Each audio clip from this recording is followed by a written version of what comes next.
पूरी धरती का 71% पानी और 29% स्थल भाग है और इतने में ही हम इंसान बस्ती बसाकर अपनी जिंदगी गुजार रहे हैं। हमारा समंदर इतना विशाल है जिसके आगे हमारी कल्पना भी हार जाती है। इन विशालाकाय समंदर के नीचे हजारों रहस्यमय जगहें और चीजें हैं जिनके बारे में जानना किसी के लिए भी नामुमकिन है। इन्हीं सब रहस्यों में से एक कहानी है टाइटैनिक की। इस जहाज के डूबने के 73 सालों तक किसी को ये पता नहीं चल पाया कि ये जहाज कहाँ डूबा था और किस अवस्था में मौजूद है। 15 अप्रैल 1912 को ये अनोखा जहाज डूबा था। इसके लगभग 73 सालों बाद यानी 1985 में उसे ढूंढा गया, लेकिन इसे ढूंढने के 35 सालों बाद भी इस जहाज को समंदर की गहराइयों से अभी तक निकाला नहीं जा सका है। आज की हमारी इस वीडियो में हम टाइटैनिक जहाज कैसे और क्यों डूबा था इसके बारे में बात नहीं करेंगे, बल्कि ये जहाज आज भी समंदर की गहराइयों से निकाला क्यों नहीं गया इस विषय पर बात करेंगे। तो चलिए शुरू करते हैं। टाइटैनिक जहाज कैसे और क्यों डूबा था इसके बारे में हम सबको थोड़ा बहुत पता तो जरूर है, और इस जानकारी के पीछे सबसे बड़ा हाथ है टाइटैनिक नाम की इस आइकॉनिक मूवी का, जो सन 1997 को रिलीज हुई थी। सन 1912 को टाइटैनिक डूबने के बाद करीब 73 सालों तक वैज्ञानिकों ने इसे ढूंढने की जी तोड़ कोशिश की और कई सारे मिशन भी इसकी तलाश में किए गए, लेकिन किसी को भी कोई सफलता हासिल नहीं हुई। आखिरकार सन 1985 में एक आर्कियोलॉजिस्ट और एक अमेरिकन नेवी ऑफिसर रॉबर्ट और बिल टाइटैनिक को ढूंढने के मिशन पर निकल पड़े और उन्हें टाइटैनिक अभी कहाँ है और किस हालत में है इसके बारे में पता चला। उनके टाइटैनिक को ढूंढने के बाद इसके कई राजों से पर्दा उठा जिसने पूरी दुनिया को हैरान कर दिया। टाइटैनिक समंदर के 12,000 फीट गहराइयों में डूबा था।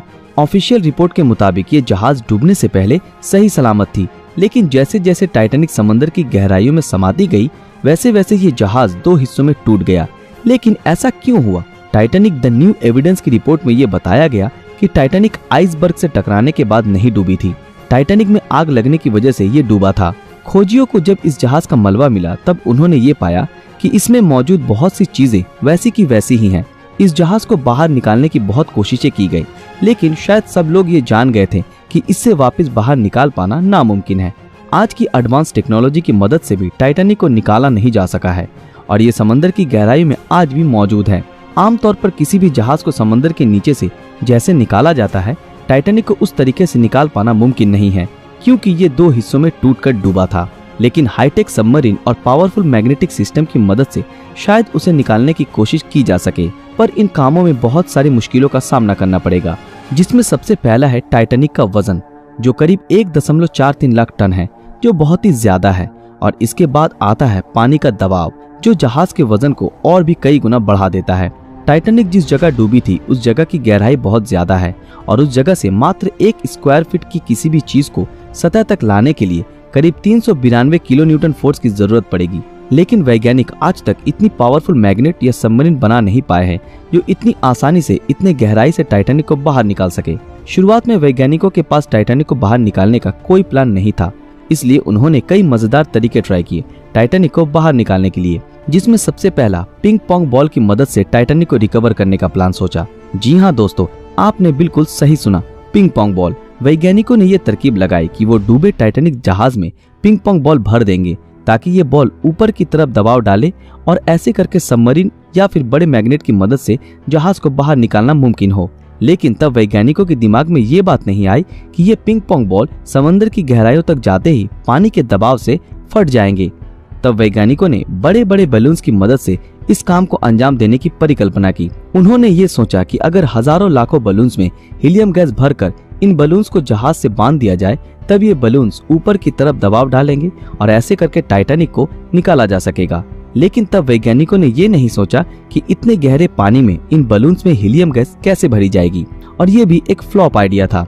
आखिरकार वैज्ञानिकों ने ये तरकीब लगाई कि बर्फ की डेंसिटी पानी की तुलना में कम होती है और जिसलिए बर्फ पानी में तैरता है। उन्होंने ये सोचा कि टाइटैनिक जिस जगह पर मौजूद है, अगर किसी भी तरह उस जगह के पानी को बर्फ में तब्दील कर दिया जाए तो ऐसे करने से जहाज पानी के ऊपर तक आ जाएगा। इस तरकीब को बताया अमेरिका के एक इंजीनियर जॉन पियरे ने। उन्होंने अपनी रिसर्च में ये बताया कि इसमें अधिक मात्रा में लिक्विड नाइट्रोजन की जरूरत पड़ेगी और ये आइडिया बहुत ही कमाल का था। लेकिन ब्रिटिश गैस कंपनी BOC के मुताबिक इस प्रोजेक्ट को अंजाम देने में करीब आधे मिलियन टन लिक्विड नाइट्रोजन की आवश्यकता होगी और तभी सबके मन में ये सवाल आया कि इतने विशाल मात्रा में लिक्विड नाइट्रोजन को इतनी गहराई तक कैसे ले जाया जाएगा। और अंत में ये प्रोजेक्ट भी कामयाब नहीं हो सका। इसके बाद एक शिप बिल्डिंग कंपनी ने टाइटैनिक को निकालने का एक आइडिया दिया। उनके मुताबिक सबसे पहले टाइटैनिक पे जमे शैवाल को और गंदगी को साफ करना पड़ेगा और इसके लिए एक पावरफुल वैक्यूम क्लीनर जैसी मशीन की जरूरत होगी। इसके बाद एक मजबूत लोहे की मोटी तार से टाइटैनिक को इस बोट से जोड़ देना पड़ेगा और बाकी का काम ये मशीन ही कर देगा। और एक ऐसी सबमरीन का जुगाड़ करना पड़ेगा जिसका टैंक गैस से फुल हो। सिर्फ इतना ही नहीं, इस प्रोजेक्ट के लिए भारी मात्रा में बिजली की आवश्यकता होगी। रिसर्चरों के मुताबिक इस प्रोजेक्ट को अंजाम देने के लिए 20 मिलियन किलोवाट बिजली की जरूरत होगी और इस बिजली के उत्पादन के लिए एक पावर प्लांट की भी जरूरत है। लेकिन समस्या ये थी कि समंदर की इस गहराई में पावर प्लांट कैसे बनाया जाए। वैज्ञानिकों ने फ्लोटिंग पावर प्लांट बनाने के बारे में भी सोचा, पर इतनी गहराई में इलेक्ट्रिक वायर टिक नहीं पाएगी। पानी के अधिक दबाव से ये वायर फट जाएगी। कैसे भी करके अगर इस प्रोजेक्ट को अंजाम दे भी दिया गया तो फिर भी ये प्रोजेक्ट काफी महंगी साबित होगी। इसलिए इस प्रोजेक्ट को तुरंत बंद कर दिया गया। बहुत सी बड़ी बड़ी कंपनियों ने इस प्रोजेक्ट को अंजाम देना चाहा, पर इसमें इतना खर्च है कि इसके बारे में नहीं सोचना ही बेहतर है, क्योंकि टाइटैनिक को बाहर निकालने में जितना खर्च है उस पैसे की रिकवरी करना नामुमकिन के बराबर है। इसी कारणवश इस प्रोजेक्ट को कोई भी अंजाम नहीं देना चाहता।